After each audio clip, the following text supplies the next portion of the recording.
Assalamualaikum warahmatullahi wabarakatuh. Good morning, my students. Welcome to English class. Today, we are going to learn about narrative text. Here is the basic competence of our material today. Memahami fungsi sosial, struktur teks, dan unsur kebahasaan dari teks naratif berbentuk cerita rakyat sesuai dengan konteks penggunaannya. Sebelumnya, Miss mau tanya dulu nih, do you like reading folktales? What is your favorite folktales? Apakah kalian suka membaca cerita rakyat? Lalu, apa sih cerita rakyat favorit kalian? Biasanya, sewaktu kita kecil, orang tua kita sering membacakan cerita kepada kita. Nah, cerita yang dibacakan itulah yang berhubungan dengan teks yang akan kita bahas hari ini. What is narrative text? Narrative text is an imaginative story to entertain people. Jadi, teks naratif or narrative text adalah cerita imajinasi yang bertujuan untuk menghibur si pembaca. There are some types of narrative text. The first one is fairy tales, yakni cerita dongeng. The second one is folk tale, yaitu merupakan cerita rakyat. And then the third one is fable, yakni berupa cerita binatang. And the last one is legend atau legenda. Yuk kita bahas satu persatu. Yang pertama adalah fairy tales. Fairy tale adalah genre di mana cerita yang dibawakan ini adalah berupa cerita fantasi atau tidak nyata. Karakter dalam cerita tersebut hanya karangan dan biasanya lokasi cerita tersebut berada di dunia lain atau area yang tidak nyata. Contohnya adalah Jack and the Beanstalk, kemudian cerita Snow White, Cinderella, dan lainnya. Kemudian yang kedua adalah folk tales. Folktale ini merupakan cerita berdasarkan cerita-cerita masa lalu orang zaman dahulu. Keaslian cerita ini sangat diragukan karena folktale diceritakan dari mulut ke mulut tanpa adanya transkrip atau tulisan tertulis. Contohnya adalah cerita Malin Kundang. Next is fable. Fable adalah cerita fantasi di mana karakternya adalah hewan. Fable utamanya menceritakan cerita yang ditunjukkan ke manusia, namun melalui karakter binatang yang dapat berbicara dan menggunakan pergerakan dan juga watak manusia. Fable ini banyak sekali contohnya. Yang pertama adalah The Ants and the Grasshopper, dan yang kedua The Ugly Duckling. Kemudian masih banyak cerita-cerita fantasi yang karakternya adalah hewan. The last is legend. Legend ini atau legenda adalah cerita kombinasi dari folktale dan juga fairy tale. Di satu sisi, legenda ini adalah cerita rakyat yang dipadukan dengan elemen fantasi, sehingga selain terdengar nyata, namun juga ada suasana heroik dalam cerita tersebut. Contoh legend yakni The Legend of Banyuwangi, dan lainnya. Well, there are purposes of narrative text. The first one is to entertain or amuse the readers. Yakni yang pertama adalah untuk menghibur si pembaca. Jadi tujuannya semata-mata hanya untuk menghibur. And the second one is to make us learn something from the story. Jadi tujuan yang kedua adalah membuat kita belajar sesuatu dari cerita tersebut. Kita bisa mengambil pesan moral yang ada pada cerita tersebut. For the generic structure atau struktur teksnya dari cerita naratif, yang pertama adalah orientation. It is about the opening paragraph where the character of the story are introduced. Yakni orientasi ini merupakan pendahuluan yang berisi tentang siapa, kapan, di mana suatu cerita ini ditetapkan. The second one is complication, where the problems in the story develop. Komplikasi ini menceritakan awal masalah yang menyebabkan puncak masalah atau yang biasa disebut dengan klimaks. Bagian ini biasanya melibatkan karakter utama dari cerita tersebut. And the third one is resolution, where the problem in the story is solved.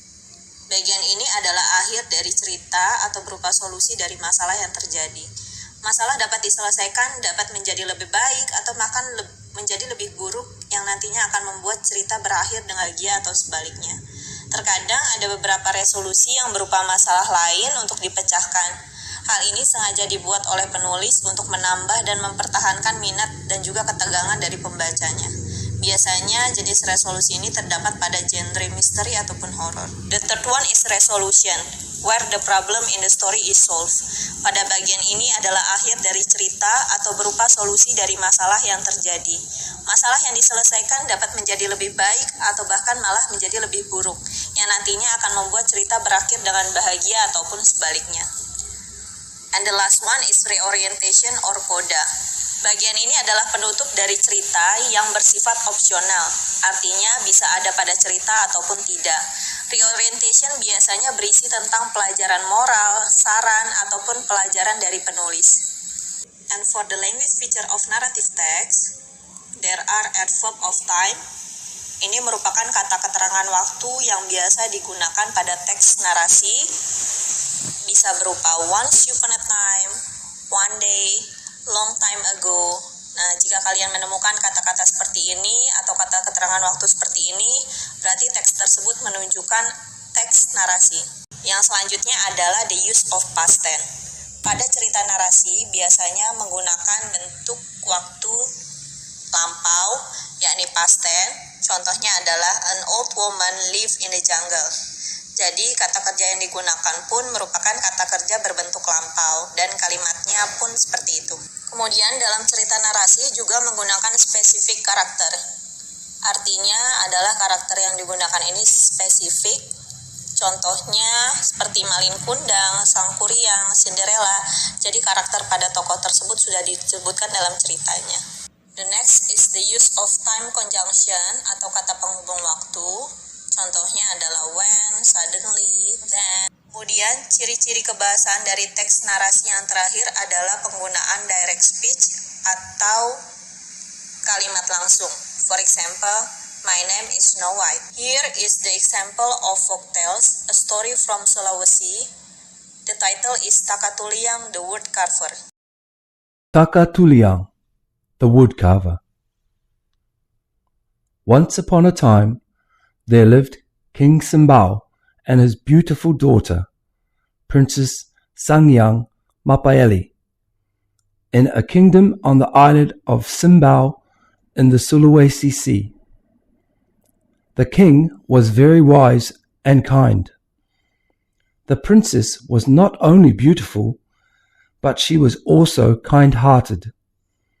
She often went out of the palace to meet her people. Because of her beauty and kindness, many princes and rich men wanted to marry the king's daughter. This made the king very confused.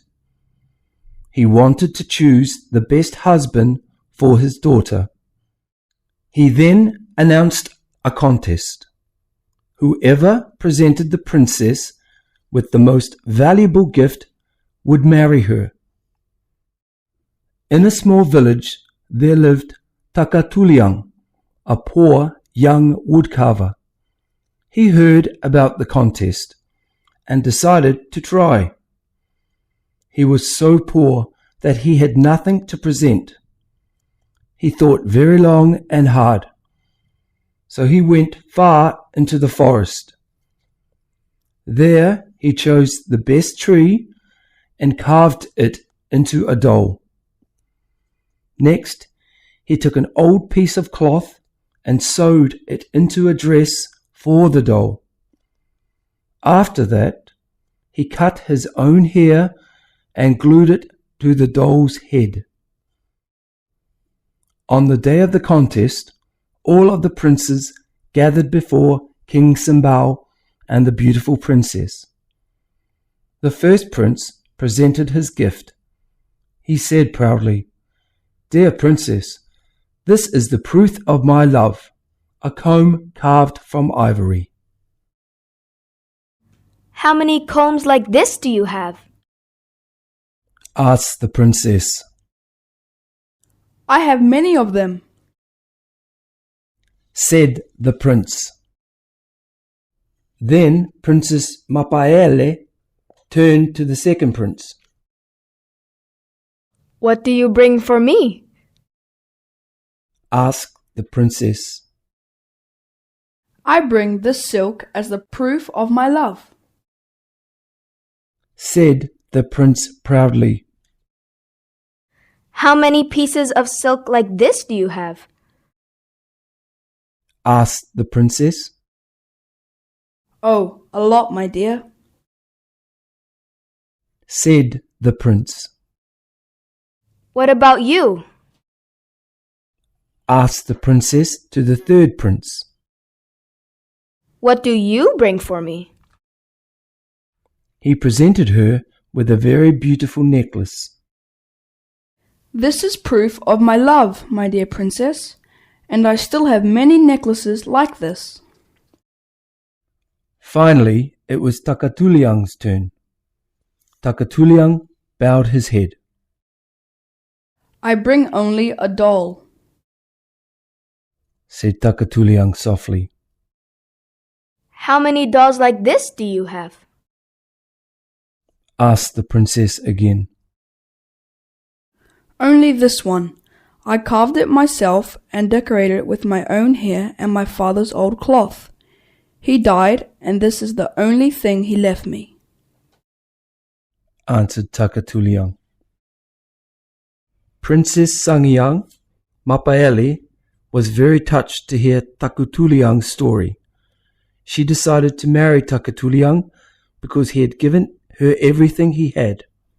Together, Takatuliang and the princess lived happily. Nah, pada paragraf pertama ini yang dinamakan sebagai orientation, yakni menceritakan awalan dari cerita Takatuliang The Woodcarver. Jadi pada zaman dahulu tinggallah seorang Raja Simbau dan juga putrinya yang cantik bernama Sanghyang Mapale di kerajaan Simbau yang berada pada Laut Sulawesi. Rajanya sangat bijak dan baik. Dia memiliki putri yang tidak hanya cantik tapi juga baik hati. Putri ini sering keluar dari istana hanya untuk berjumpa dengan orang-orang. Nah, pada bagian ini dinamakan complication atau konflik dari masalahnya ini muncul ya. Di sini menceritakan mengenai karena kecantikan dan juga kebaikan hati putri, maka banyak sekali pangeran dan juga orang-orang kaya yang ingin menikahi anak dari raja tersebut. Ini membuat sang raja bingung. Dia ingin memilih tentunya suami yang terbaik untuk anaknya. Akhirnya ia mengumumkanlah kontes untuk diikuti oleh semua pangeran ataupun siapapun yang dapat memberikan barang yang paling berharga kepada putrinya, maka dia dapat menikahi putrinya. Kemudian di desa kecil tinggallah Takatuliang, yakni pencari kayu yang sangat miskin dan juga muda. Dia mendengar kontes tersebut dan ingin mencobanya. Lalu akhirnya dia membuat sebuah boneka dari kayu yang dia tebang dan juga dia pahat. Dia memakaikannya pakaian dan menjahitnya sendiri. Dan dia berniat untuk memberikannya kepada sang putri. Lalu satu persatu pangeran dipanggil dan memberikan hadiahnya kepada sang putri. Namun dari beberapa sekian pangeran, barang-barang yang diberikan adalah barang-barang yang biasa atau kurang bernilai karena mereka memiliki banyak sekali persediaan di rumah. Sampai pada akhirnya datanglah kesempatan Takatuliang yang membawakan boneka tersebut. Nah, ini merupakan resolusi dari masalahnya ya, atau solusi dari masalah tersebut. Dia memberikan boneka tersebut kepada sang putri dan memberitahu dari mana boneka itu didapat. Dia hanya memiliki satu boneka tersebut yang dia pahat sendiri, kemudian dipakaikan pakaian dari ayahnya yang sudah meninggal. Mendengar cerita tersebut, putri Sanghyang Mapale sangat tersentuh dan akhirnya memutuskan untuk menikah dengan Takatuliang karena dia memiliki atau memberikan apa yang dia punya. Akhirnya mereka hidup bahagia. Nah, ini merupakan resolusi dari ceritanya. Kemudian language feature dari cerita Takatuliang The Woodcarver. Yang pertama di sini ada adverb of time, yakni diawali dengan once upon a time. Kemudian pada cerita ini juga menunjukkan spesifik karakter, diantaranya King Simbau, Princess Sangyang Mapale, dan juga Takatuliang. Kemudian cerita ini juga menggunakan tenses past tense. Di sini kita bisa lihat dari mulai awal cerita sampai dengan akhir dia menggunakan kalimat berbentuk past tense ya. Contohnya, there lived King Simbau and his beautiful daughter. Live di sini kan menggunakan kata kerja bentuk kedua. Berarti ini merupakan tenses past tense. Kemudian ada pula time conjunction. Di sini pada cerita Takatuliang The Wood Carver, di sini menggunakan kata next dan juga after that. Dan yang terakhir, pada cerita tersebut terdapat direct speech, beberapa direct speech yang digunakan pada cerita ini. Contohnya, dear princess, this is the proof of my love, a come from the ivory. Nah, ini merupakan direct speech atau kalimat langsung. Jadi, sudah dapat dipastikan bahwa ini merupakan cerita naratif.